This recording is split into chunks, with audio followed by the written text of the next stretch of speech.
Eco-anxiety is an environmental justice issue that disproportionately impacts Black youth.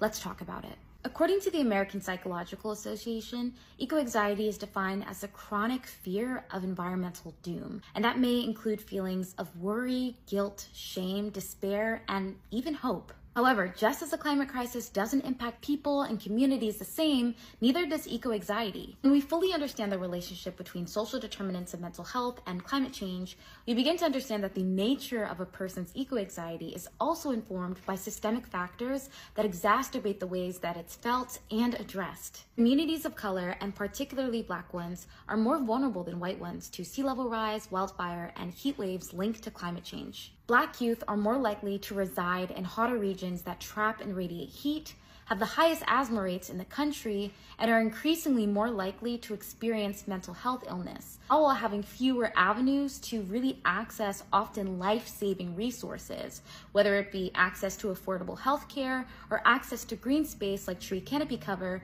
that can help mitigate extreme heat. When we couple contributing factors to mental health like poverty rates and white supremacy with generally worse exposure to environmental hazards and the climate crisis, we begin to understand how a racialized difference in eco-anxiety can emerge. And yet, in the midst of all of these disparities, Black youth continue to be sidelined and decentered in mainstream conversations around eco-anxiety, which really distinguishes this whole conversation as an environmental injustice. Because for Black youth, eco-anxiety isn't just a fear of having children in a climate future, it's also coupled with a fear of having children in an anti-Black world, period.